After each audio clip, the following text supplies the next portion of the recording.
Incamake kuri filime yacu Igitambo cy'urukundo. Muri episode ya 3 twasize si yari kukaza agahura na boss we, uko bigaragara bari bazanye na boss we kandi niwe wamufashije. Twasize Kesi avuga n'imodoka ya polisi itimwitambika. Ubwo Kesi yavuye mu modoka ajya kureba ry'ikimwitambitse.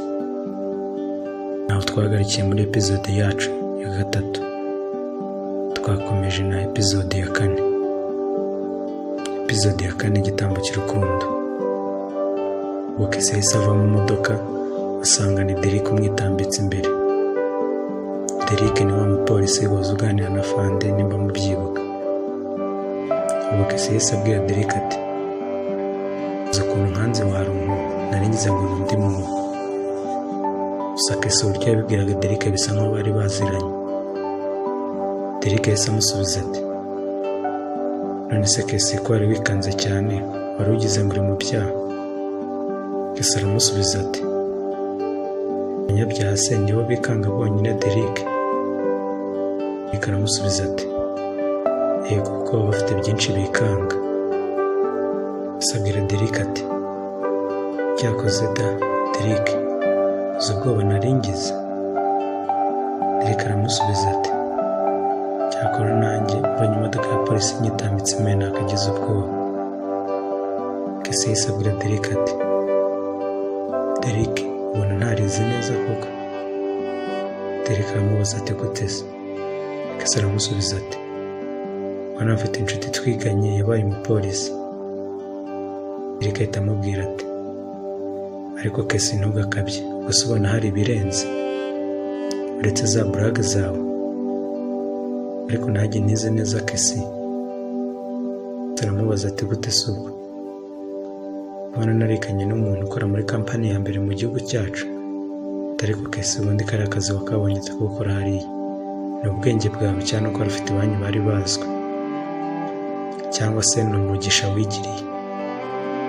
Kesi aramusubiza ati sha nta by'ababyeyi banjye bari bazwi, si no kuvugana ubwenge, ahubwo menya ari imigisha umuntu aba yifitiye cyangwa se aba yaravukanye.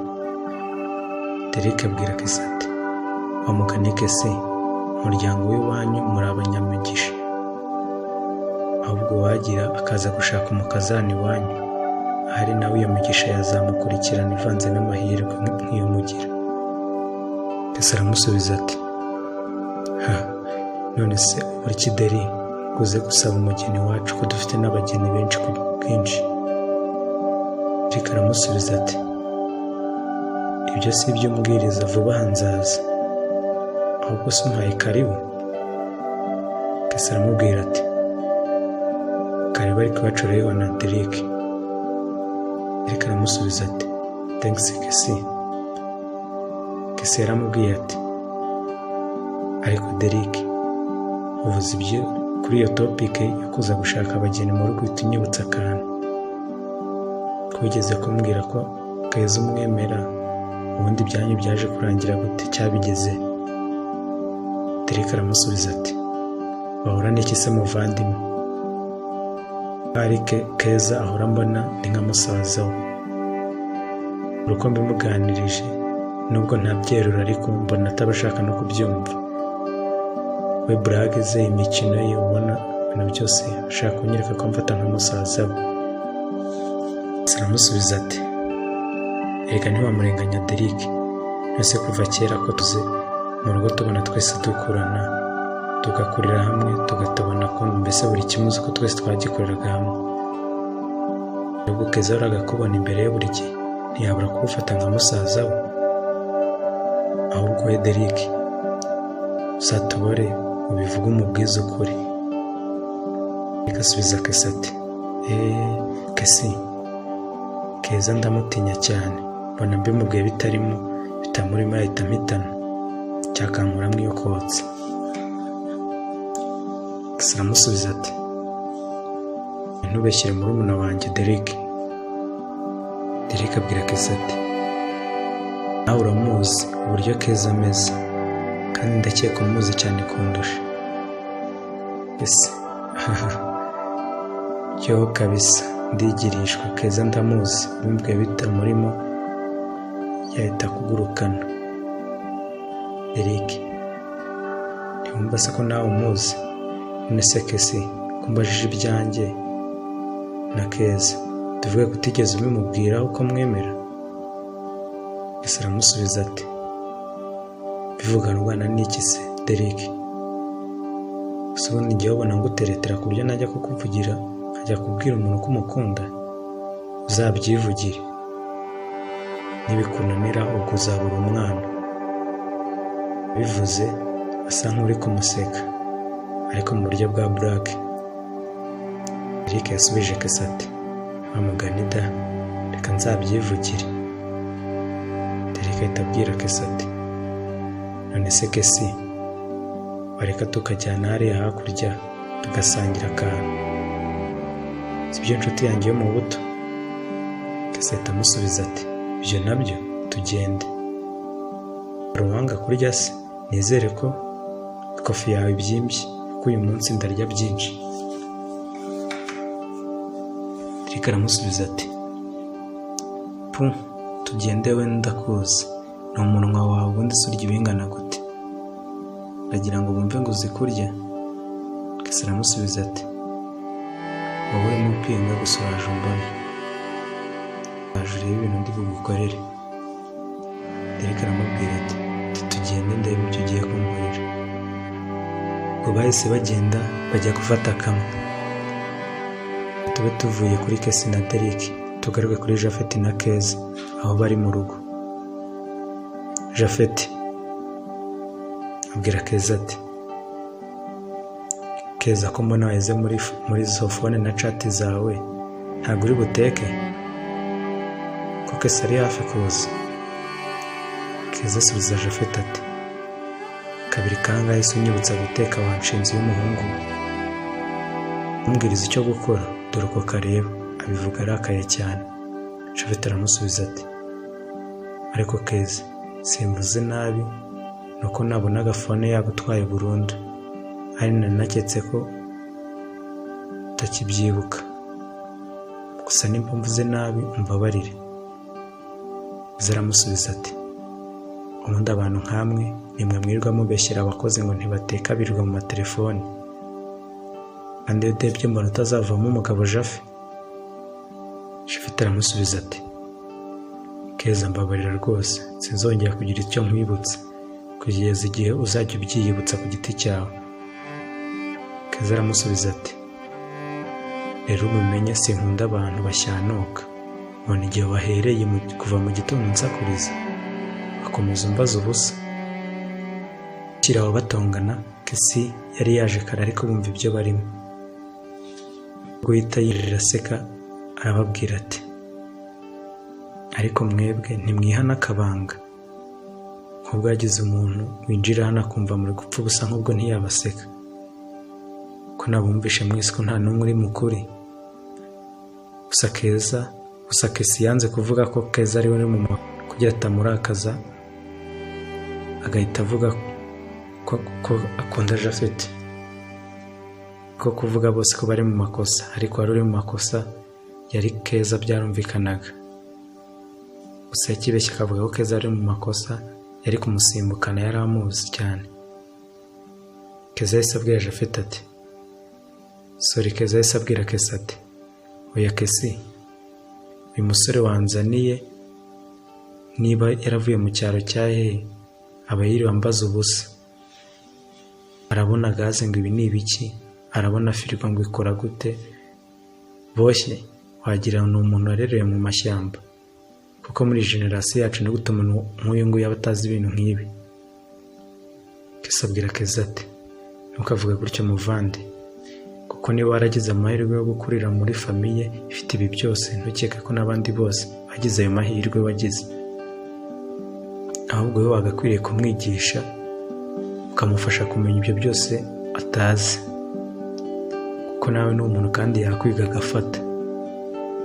Kandi nawe ubonye wigishije umuntu akagira ikintu amenya byagutera ishema.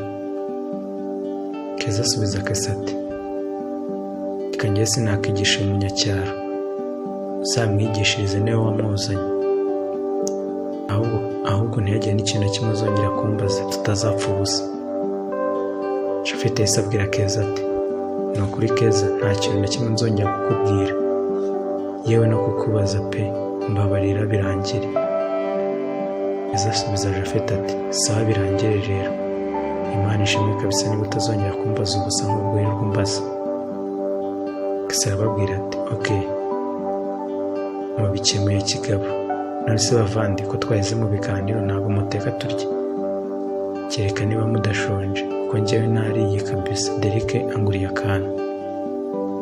Keza ahita abwira Keza ati umva sha none se kuki utampamagaye nanjye nze dusangire? Keza aramusubiza ati umva aho habera igisambo, wabise iyo ugiye kugurirwa na Derek urambwira ko nzi ko byibura mu cyumweru akuguriramo nka gatatu, ahubwo ibyawe nawe ugomba kuzatubwira ari ibiki.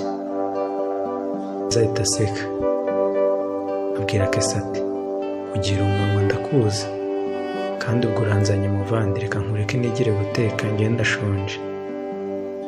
Aramusubiza ati sawa nanjye reka njye guhindura imyenda nze ngufashe gutegura amafunguro. Ubwo Keza yahise ajya gutegura amafunguro, Keza nawe ajya guhindura imyenda. Japhet nawe areba uturimo twa hato na hato abakora. Gusa ikiganiro bagiranye uwo munsi wabonaga kiryoshye kabisa, bisa nk'aho ba Kesi bari bungutse undi muntu muri famiye yabo bamara irungu. Ibyacu ntibitinda ubwo barariye bararyama buracya, ari nako iminsi yagiye yicuma n'indi irataha. Hano hari hashize igihe kinini Japhet yibera mu mujyi, reka tube tuvuye hano mu mujyi tugaruka mu cyaro aho mukase yari ari.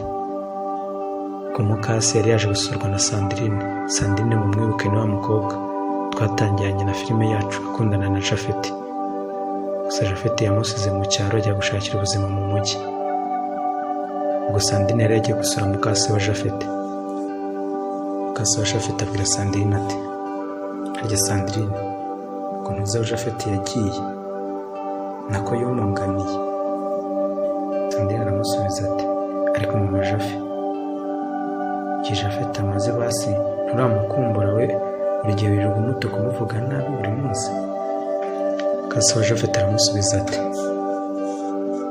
aragapfa atavuzwe neza, aho yagiye se kiriya kirumbo urabona ngo cyagiye kinsize kikansigira imirimo nk'iyi yose, none ngo nyivuge neza? Ndamuvumye ndi mukase arakarindagirira iyo yagiye.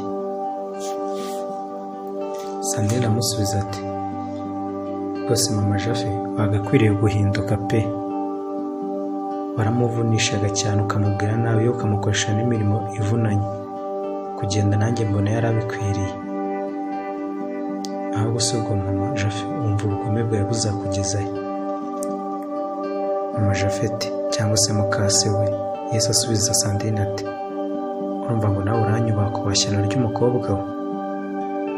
Ubwo ubundi si we wamuhaye udufaranga duke yifashishije ajya kuncika, kuko nawe singushira amakenga.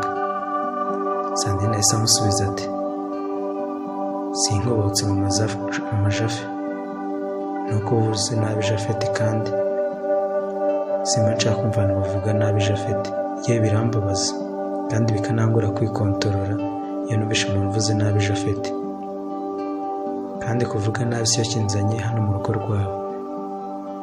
Mama Japhet aramusubiza ati uragapfa utaje mu rugo rwanyu ubundi soje gukora cyane wanshinze iwe, si ukwirirwa unyibutsa icyo kigoryi cy'umuhungu, ahubwo nkubona urenga irembo kandi sinzongeye kukubona hano wagakobwa dore ko kareba. Sandrine aramusubiza ati ntacyo bintwaye kumbuza kuza hano pe, aho kugira nzi aho bavuga Japhet namenya nabiretse, kandi umenye ko kumvira mu rugo atari mvira mu gihugu. Sandrine yahise agenda, gusa mukase wa Japhet asigaye yituka cyane kubera uburyo yumvaga ngo uwo mukobwa amubatse Sandrine kubera kumwibutsa Japhet, anamubwiye ko yamukoreshaga imirimo ivunanye. Reka tuve mu cyaro tugaruke mu mujyi. Hari muri weekend uwo munsi Kesi yari off day, bivuze ngo ntiyari yakoze. Yari yicaranye we na Kesi na Japhet bari muri salo barimo baganira. Kesi aterura ikiganiro ababwira ati ubwo yarabajije Japhet ariko Japhet Uzi ko nkunda kwibagirwa. Japhet abaza Kesi ati iki se Kesi?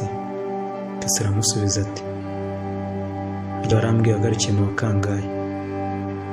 Keza ahita avuga ati ubu si uyu yarize koko? Uri kumuca imigani Kesi. Kesi asubiza Keza ati kuki se wumva ko atize? Keza asubiza Kesi uko mbona ari umuswa mu buryo bwose. Japhet yahise abwira Keza ati kandi wowe urampinga. Keza narize kandi nari n'umuhanga kabisa. Keza ahita avuga ati rekana nawe rata Japhet ahubwo nyibwire wagarukiye mu wa kangahe? Japhet asubiza Keza ati nagarukiye mu wa 5. Japhet amaze kumubwira gutyo hashize akanya bakirimo baganira. Ubwo Japhet yari amaze kubwira Kesi ko yagarukiye mu wa 5. Yewe n'icyo kiganiro baganiraho cyari cyanarangiye. Gusa Kesi yafashe bike atangira kwandika ku rupapuro rwari imbere y'ibintu Japhet atari ari kubona na Keza ndetse bakimwegera. Ubwo yarangije kwandika ahita afata rwa rupapuro arohereza Japhet ngo arusome. Kubera amatsiko Keza yari yifitiye nawe yese atangira gusoma. Bakirangiza gusoma amagambo Kesi yanditse kuri urwo rupapuro bararebanye ubona bisa nkaho bikanze. Gusa amagambo basomye kuri urwo rupapuro yari yanditseho tuzayamenya muri next episode. Ese niki cyatumye bikanga? Ese urakeka ari iki cyanditse kuri iriya letter? Amaherezo ya Japhet mubona yari ayahe? Ntimuzace kuna next episode. Ndabakunda cyane kandi mwibagirwe gukanda like unatere comment ku story yacu ukuntu imeze. Mudasize n'iryo jambo rya subscribe riri iruhande rw'iburyo. Turabakunda cyane.